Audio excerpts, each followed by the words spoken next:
एक तरतूद अशी केलेली आहे की आता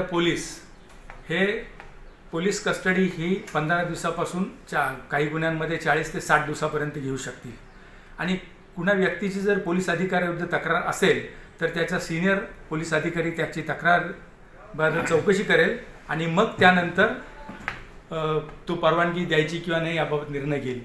मला असं वाटतं या दोन्ही कलम अतिशय चांगली आहेत, महत्त्वाची आहेत, पण या दोन्ही कलमांचा वापर पोलीस अधिकाऱ्यांनी प्रामाणिकपणे आणि जबाबदारीने केला तर निश्चितच त्याचा सामान्य व्यक्तीला फायदा होईल। अतिशय अदरवाईज ही दोन कलम ही सामान्य माणसाची पिळवणूक करण्यासाठी किंवा सामान्य माणूस हा पोलिसांच्या जास्त दबावाखाली येईल असं मला वाटतं। आपणा सर्वांना माहितीच आहे की भारत सरकारने 2023 मध्ये म्हणजे सुमारे 6 महिन्यापूर्वी 3 कायद्यांमध्ये जे ब्रिटिश काळापासून अस्तित्वात होते ते 3 कायदे, ज्यामध्ये भारतीय न्याय संहिता, भारतीय नागरिक सुरक्षा संहिता व भारतीय साक्ष अधिनियम या 3 कायद्यामध्ये हे नवीन 3 कायदे मंजूर करण्यात आलेले आहेत व यापूर्वीचे 3 कायदे हे रद्द करण्यात आलेले आहेत। तर या कायद्या आपल्याला सगळ्यांना माहिती आहे की 1 जुलै 2024 पासून या नवीन कायद्याची अंमलबजावणी आता सुरू झालेली आहे। तर या कायद्यामधील काही महत्त्वाच्या तरतुदी हे आपण समजून घेणं मला असं वाटतं आवश्यक आहे। प्रचलित जे माहिती आहे आपल्याला की खून करणे, एका व्यक्तीने दुसऱ्या व्यक्तीचं खून करणं याबाबत जो 302 कलम होतं ते आता नव्याने 101 कलम असणार आहे। त्याच्यामध्ये एक महत्त्वाची बदल जो झाला आहे तो असा की कलम 103 सब-क्लॉज 2 प्रमाणे जर 5 किंवा 5 पेक्षा जास्त व्यक्ती असतील, ज्याला आपण प्रचलित भाषेमध्ये मॉब लिंचिंग असं म्हणतो, तर मॉब लिंचिंगच्या गुन्ह्यामध्ये त्याच्यामध्ये जन्मठेपेची शिक्षा या नवीन कलम 103(2) मध्ये करण्यात आलेली आहे। त्याचबरोबर कलम 420 जे फसवणुकीच्या संदर्भामध्ये होतं आता ते नवीन कलम असणार आहे कलम 316। 144 हे जे कलम जमावबंदीच्या संबंधाने आपल्याला माहिती आहे त्याचा आता नवीन कलम असेल 187। बलात्कार जे आपल्याला माहिती आहे की 376 त्याचं नवीन कलम असेल आता 63। अटेम्प्ट टू कमिट मर्डर किंवा हत्येचा प्रयत्न ज्याच्यासाठी 307 हे कलम होतं त्याच्याऐवजी आता 109 हे कलम येणार आहे। देशद्रोह हा सगळ्यात मोठा जो गुन्हा होता 124(अ) प्रमाणे त्याच्यासाठी आता नवीन कलम असेल ते 150। तर या सगळ्या बाबींबरोबर आणखीन काही नवीन कलम या भारतीय न्याय संहितेमध्ये नमूद करण्यात आलेले आहे की त्याचा मी अगदी प्रकर्षाने उल्लेख करेल।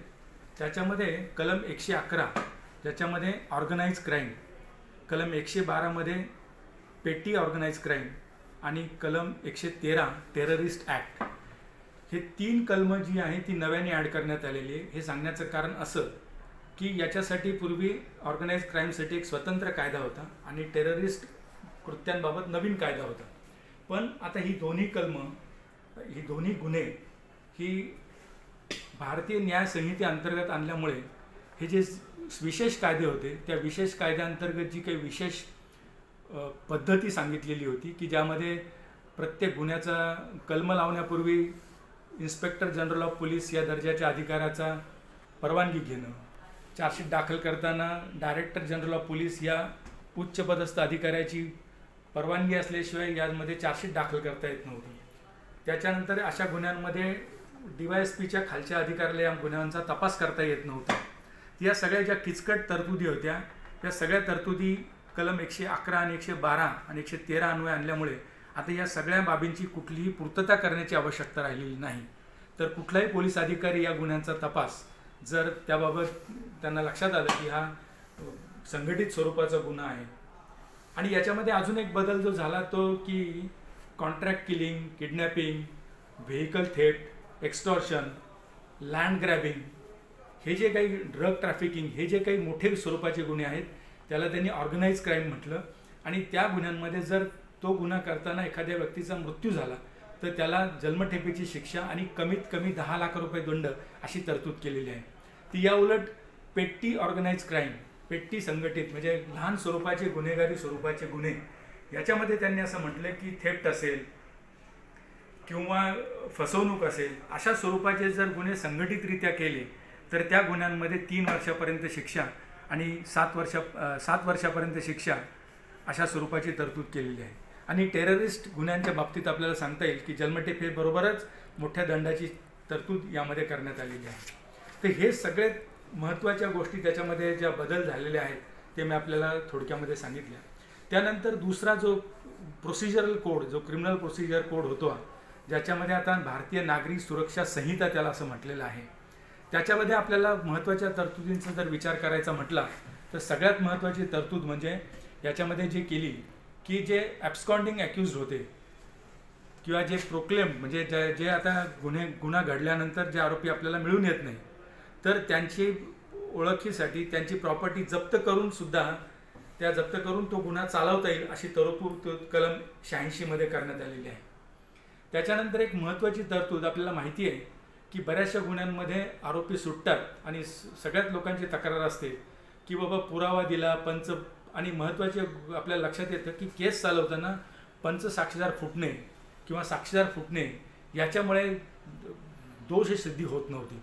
तर मला असं वाटतं सगळ्यात महत्त्वाचा बदल कलम 105 त्यांनी नव्याने त्याच्यामध्ये टाकलेला आहे की ज्याच्यामध्ये पंच जे आहेत, जे सीझर पंचनामे आणि दुसरे जे काही पंचनामे आहे ते पंचनामे करताना ऑडिओ आणि व्हिडिओ रेकॉर्डिंग केलं जाईल. आता ऑडिओ आणि व्हिडिओ रेकॉर्डिंग केल्यानंतर जो पंचनामा होईल तर त्याच्यामध्ये हे जे प्रकार होत होते की पंच साक्षीदार फुटणे, इतर साक्षीदार फुटणे, आणि त्याचा डायरेक्ट परिणाम हा केसच्या निकालावरती होतं. तर मला असं वाटतं की त्याच्यामुळे निश्चितच गुन्हे शाबितीचं प्रमाण वाढेल. त्याच्यानंतर आपल्याला अजून एक महत्त्वाची गोष्ट याच्यामध्ये लक्षात घेतली पाहिजे की कलम 172 नुसार पोलीस अधिकारी जे काय डायरेक्शन्स देतील त्याप्रमाणे बंधन त्या व्यक्तीवरती टाकण्यात आलेलं आहे की त्याने पूर्तता करायची. त्याच्यानंतर एक दुसरी महत्त्वाची जबाबदारी ही शासनावर टाकण्यात आलेली आहे आणि ती खूप महत्त्वाची आहे की साक्षीदाराला, आपल्याला माहिती आहे की बऱ्याच वेळेस साक्षीदार म्हणतात की बाबा आम्हाला कोर्टामध्ये आल्यानंतर योग्य वागणूक दिली जात नाही, किंवा आजच्या घडीला कायद्यामध्ये साक्षीदारांना संरक्षण याच्यासाठी कुठेही दिलेलं नव्हतं. पण आता नवीन कलम ते इंट्रोड्यूस करण्यात आलेले कलम 398, ज्याच्यामध्ये साक्षीदारांना संरक्षण दिलेलं आहे आणि स्टेट गव्हर्नमेंटला डायरेक्शन दिलेले आहे की साक्षीदारांच्या संरक्षणासाठी आपण नियम करणं. तर मला असं वाटतं शासनाने या बाबतीमध्ये लवकरात लवकर नियम करणं आवश्यक आहे. निश्चितच त्याचा फायदा ट्रायलवरती होईल, त्याचा फायदा साक्षीदारांना योग्य सन्मान मिळेल, त्यांना प्रोटेक्शन मिळेल आणि साक्षीदार हे न्यायालयामध्ये अगदी बिनदिक्कतपणे साक्ष देऊ शकतील.